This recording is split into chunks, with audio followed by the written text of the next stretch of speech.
Victims of clerical sex abuse are crying out to Pope Francis for zero tolerance on sexual predators and those who protect them. But doesn't he already have a track record of zero tolerance?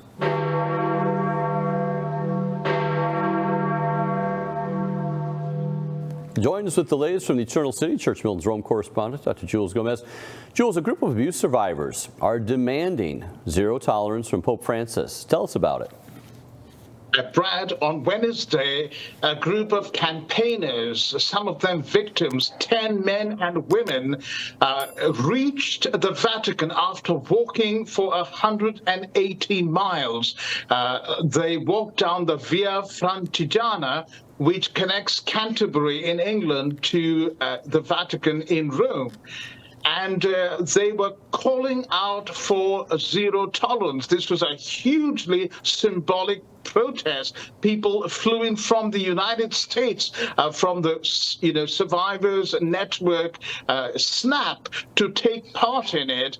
And they carried a cross with them. There was very good international media coverage of this event. So, Pope Francis claims to already have zero tolerance on sex abuse. So what does the Vatican mean by zero tolerance? Well, that is a very important question. And they met Pope Francis, and I'm sure they asked him the question. But when they were asked, one of the leaders was asked, this is what he said. What do we want? Zero tolerance. When do we want it? Now. What do we want? Zero tolerance. When do we want it? Now. We have come to Rome with a zero tolerance law that has been drafted by canon lawyers that will make zero tolerance a universal law of the church.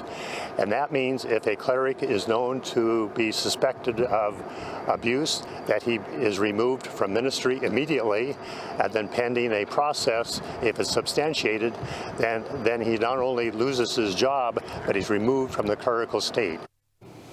So, Jules, now, before we move on here, let's just to tap into this for a minute. They're asking for zero tolerance. Pope Francis says he has zero tolerance.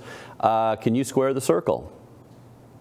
Brad, that's a very good question, because in many other Christian denominations, the Church of England, where I've worked for a very long time, 25 years, even if you are accused, you are immediately asked to step down. No questions whatsoever, pending an investigation. But in the Roman Catholic Church, what we've seen over and over and over again is the priest is transferred. If there is an accusation, or if he gets a woman pregnant, or if he abuses a child. What the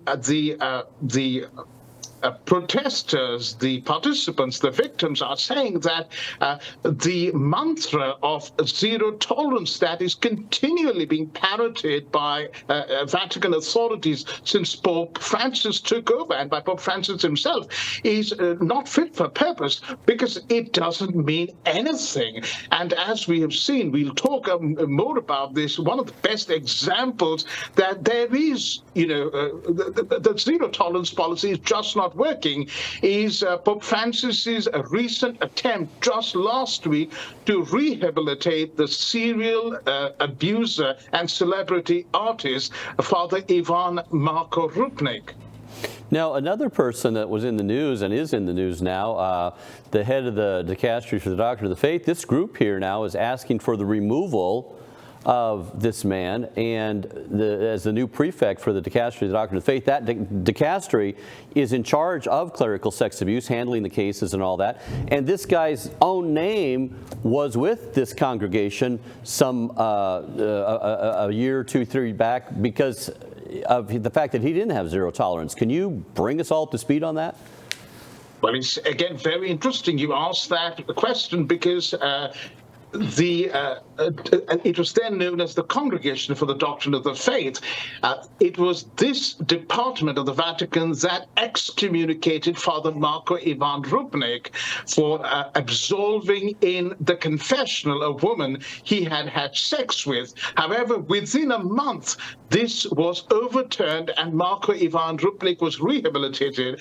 What has happened 2 weeks ago is that the Vicariate of Rome, coming working directly under Pope Francis through his Cardinal Vicar Angelo De Donatis, has issued a statement saying that there were anomalies in the CDF/DDF's excommunication of Father Rupnik, and so that has angered, incensed his victims hugely, those nuns, 25 nuns who were abused.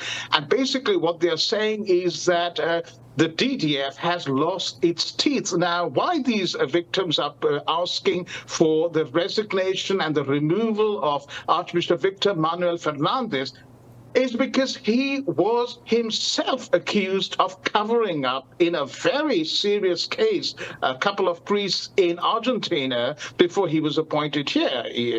Fernandez, of course, denies that he did this. But if he is, it's like appointing a fox to the hen house. How are you going to have this? We know Pope Francis has split the DDF into two and says that he will not be directly in charge of the disciplinary section. But come on, he ultimately is the CEO, if you want to put it that way, the prefect, and the buck stops with Fernandez. Yeah, and, excuse me, Fernandez himself actually balked a bit. He was in the media balking at the appointment to the head of the dicastery for the doctrine of the faith because of that very reason. He was like, well, I'm not so good up, on clerical sex abuse and all this. And so now this group is, I think rightly so, asking for his resignation. Excuse me. And the Pontifical Commission now for the Protection of Minors also issued this statement yesterday on this very thing. What are they saying? Now, this is very interesting, and the question must be asked, of course, if this is a faith-saving device, because the Pontifical Commission for the Protection of Minors, again, remember, the attempt is made to define sex abuse so narrowly. Minors, what about those vulnerable nuns? They've gone through their own ups and downs, and they've come out with a statement saying just yesterday, at the Pontifical Commission for the Protection of Minors, we express our deep sorrow and unwavering, first and foremost, to the victims and the survivors of so many despicable crimes committed in the Church. Every day seems to bring forth new evidence of abuse, yes, as well as cover-up and mishandling by Church leadership around the world. And they say no one should have to beg for justice in the Church. We reported just yesterday the story of a priest from Malaga, a 34-year-old priest who drugged, raped, and then filmed for his own pleasure 5 different women. He was allowed to travel and attend, after going through safeguarding clearance, the World Youth Day with youth groups from the diocese. And yet the diocese is unwilling to reveal his name. We have exposed his name. We've published his photographs. But this is, this just backs up what the Commission has said. Every single day there is a new case of not just minor or mild sex abuse, if there is such a thing, but it's getting more and more grim and more gruesome. Now, Jules, to underscore that, what the Protection of Minors, the Commission is saying, a former member of that commission left the group some time ago in disgust. Why was that? Well, Father Zolner, Hans Zolner, who is Dean of the Institute of Anthropology at the Pontifical Gregorian University, he's supposed to be one of the world's leading experts on sex abuse. He said in March, actually, that the Pontifical, he very boldly put this out on his Twitter feed, that the Pontifical Commission for the Protection of Minors was no longer fit for purpose, and therefore he was quitting. He also said that people at high levels had tried to obstruct what they were doing, particularly other Vatican departments. Now, interestingly, Zolner himself failed when one of the nuns abused by Father Ivan Marko Rupnik wrote an open letter including him and about 18 priests and lay persons, most of them Jesuits. Zolner, we've just done a story on him today where he says that sex abuse is not linked to homosexuality or celibacy. But the problem, as other people I've interviewed point out in the story, is that Zolner and everybody in the Vatican is defining sex abuse so narrowly.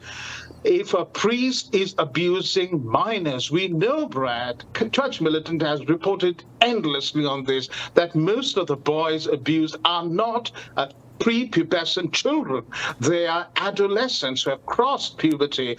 We also know that, sexual profligacy, concubinage, for example, is rife in the priesthood, and yet the children of priests, many times, many of these are being aborted, as Dr. Doris Reisinger, the German academic and former nun, pointed out. All these aspects of abuse are not counted in, and abuse is defined so narrowly that they can erect a straw man and then pretend they're doing something about it. Yeah, it's interesting that you say it was post-pubescent males who made up 80% of the victims. So the clerical sex abuse obviously is a homosexual problem.